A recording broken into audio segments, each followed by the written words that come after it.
So this really is the type of video that I would do outside in the camping chair. I'm not going to do that. So here I am, quite clearly outside. Let's get ourselves a camping chair real quick. Oh, that is quite...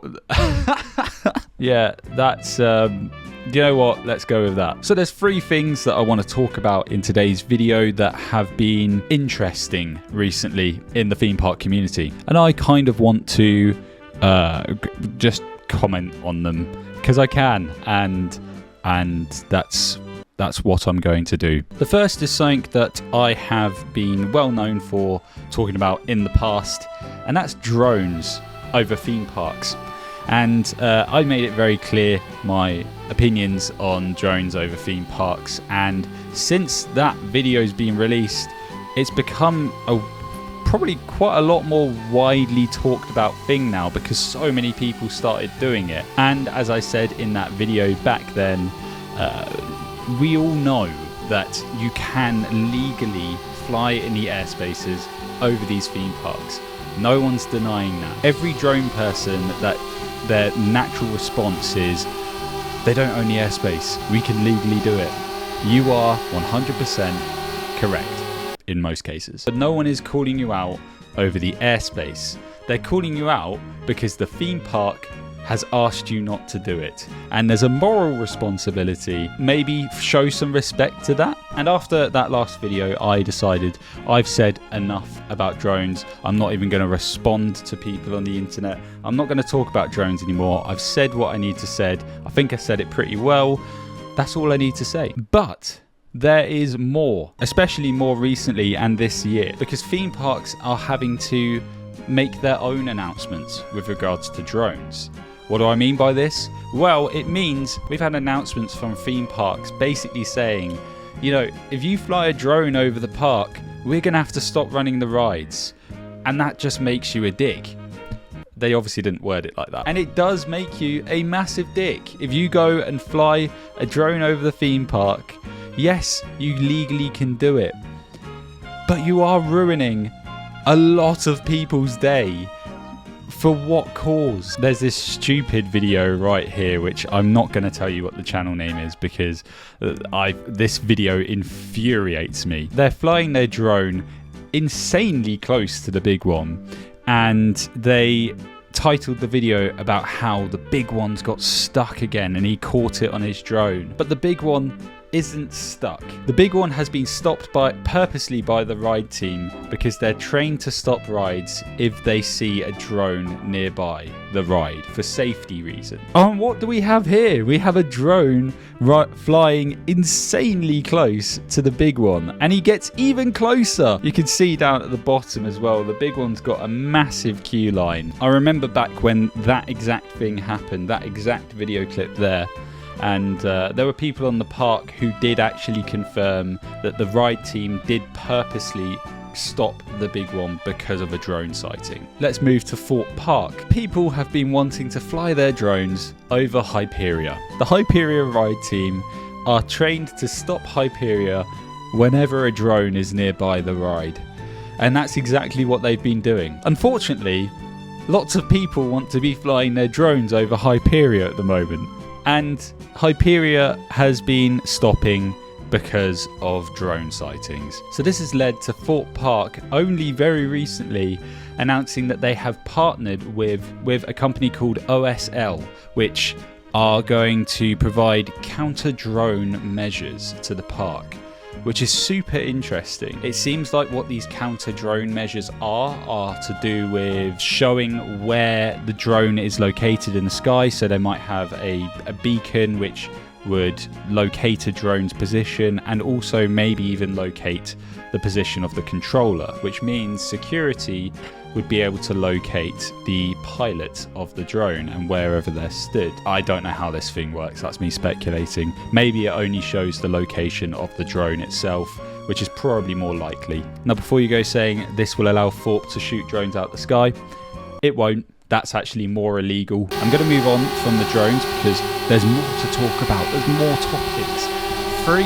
Did I mention there's 3 topics to talk about? The second topic is something really interesting and something that only relates really to today's world and modern technology, and that is recording POVs on your glasses. There are new glasses nowadays that can have a camera either here or here in the frame of your glasses, which means that you're able to record kind of without anyone knowing, I guess. Cameras aren't allowed on our rides at the vast majority of our UK theme parks. Let's just use Thorpe Park as our example. Hyperia POVs have been coming out recorded on glasses. Now this is interesting because glasses are allowed on the rides as long as you have a glasses strap, as far as I'm aware, which makes this tricky because the park also doesn't allow on-ride cameras, any on-ride filming, body-worn cameras. Where's the middle here? Because you are allowed glasses, but you're not allowed on-ride cameras or body-worn cameras. So I just thought I would give my opinion on it. My opinion on it is that if they say that cameras and on-ride filming is not allowed, including body-worn cameras, then regardless of the fact that they're shaped like glasses, it's still a body-worn camera. Like, there is no denying it's a camera shaped like glasses, and it's absolutely a body-worn camera. It's literally the same as strapping a GoPro to the side. Maybe not the same, but you get the idea. So going off how the rules currently are, I would say technically it kind of isn't allowed, but can it be policed by the ride staff? Absolutely not. How is a ride attendant supposed to spot that your glasses have hidden lenses in them? Because glasses are allowed. They just have to spot the glasses that have little tiny hidden lenses in them. It's impossible. It can't be policed. The only way they could stop it is if they started announcing that glasses weren't allowed to be worn on any rides. Some theme parks already do that, but you know, that's tricky because people do want to see on rides as well, don't they? So it's a weird one. To be honest, I kind of think that the UK stance on filming on rides should be updated. We're sort of behind all other theme parks in allowing on-ride filming, and on-ride filming is great. It's literally a way for people on social media to go and record themselves having a great day at the park. They post it and it gets so much free publicity. We all know the reason why it's not allowed, and it's all down to safety.